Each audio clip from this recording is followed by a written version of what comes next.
गणपती बाप्पासोबत मोरया का म्हटले जाते याविषयी फार कमी लोकांना कदाचित माहिती असावे।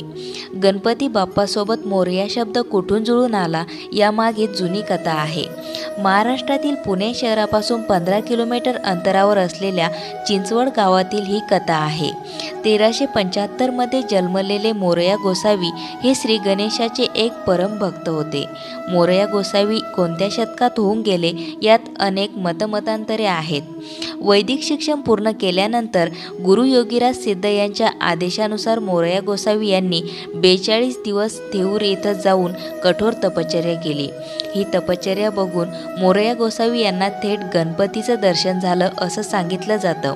आईवडिलांच्या मृत्यूनंतर मोरया गोसावी हे पिंपरी चिंचवडच्या नदीच्या तीरावर आश्रम बांधून राहू लागले। चिंचवडच्या गणेश मंदिराची कथा अशी सांगितली जाते की नदीमध्ये आंघोळ करत असताना मोरया गोसावी यांना एक गणेश मूर्ती सापडली आणि त्यांनी त्या मूर्तीची प्राणप्रतिष्ठा करून मंगलमूर्ती वाडा तयार केला। मयुरेश्वर गणेश मंदिर महाराष्ट्रातील अष्टविनायक गणपतींपैकी एक आहे। असे सांगितले जाते की वयाच्या 117 वर्षापर्यंत मोरया गोसावी नियमितपणे मयुरेश्वर मंदिरात जात राहिले, परंतु वृद्धपणामुळे त्यांना मंदिरात जाणे शक्य होईना। यामुळे मोरया गोसावी नेहमी दुःखी राहत होते। एके दिवशी श्री गणेशाने त्यांना स्वप्नात दर्शन देऊन सांगितले की उद्या तुला स्नान करताना मी दर्शन देईल। दुसऱ्या दिवशी चिंचवडच्या कुंडामध्ये मोरया गोसावी स्नानासाठी गेले। कुंडामध्ये डुबकी लावून बाहेर येताना त्यांच्या हातामध्ये श्री गणेशाची एक छोटी मूर्ती होती। देवांनी त्यांना दर्शन दिले। ही मूर्ती मोरया गोसावी यांनी मंदिरात स्थापित केली। त्यानंतर यांची समाधीही तेथे बांधण्यात आली। हे ठिकाण मोरया गोसावी मंदिर नावाने ओळखले जाते। गणपतीसोबत येथे मोरया गोसावी यांचे नाव अशा प्रकारे जोडले गेले आहे की लोक येथे फक्त गणपतीचा उच्चार न करता गणपती बाप्पा मोरया अवश्य म्हणतात। पुण्यातील याच गावापासून गणपती बाप्पा मोरया बोलण्यास सुरुवात झाली आणि आज देशभरात गणपती बाप्पा मोरया म्हटले जाते। गौरी गणपतीचे नाते काय? बऱ्याच मंडळींना हा प्रश्न पडतो की गौरी गणपती यांचं नातं काय आहे। बरीच मंडळी बऱ्याच भागांमध्ये गौरी ही गणपतीची बहीण आहे असं मानतात, तर बऱ्याच ठिकाणी गौरी ही गणपतीची आई आहे असे देखील मानतात। पण यामागे नक्की रहस्य काय, गणित काय हे सांगण्यासाठी हा आजचा व्हिडिओ तुमच्यासाठी खास आहे। वास्तविक पाहता गणपतीला गौरीनंदन असं देखील म्हटले जाते। गौरीनंदन म्हणजे पुत्र किंवा गौरीसूत असं देखील म्हटलं जातं। याचाच अर्थ असा आहे की गणपती हा गौरीचा पुत्र आहे, म्हणजेच मुलगा आहे।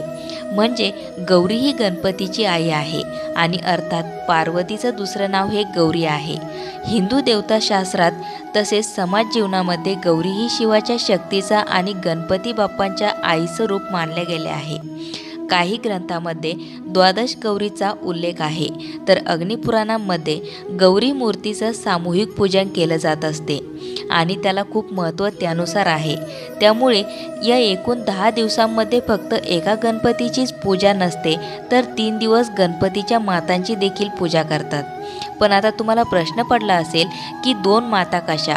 हो, कारण गणपतीला द्वैमातुर असे म्हटले जाते। गणपतीची पहिली आई म्हणजे पार्वती आणि दुसरी आई म्हणजे गंगा।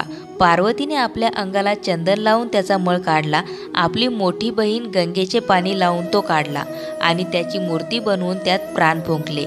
म्हणजेच एकंदरीत या 2 देव्यांचा अंश त्यात होता, म्हणून या गंगा आणि गौरी या दोन्ही गणपतीच्या माता आहेत।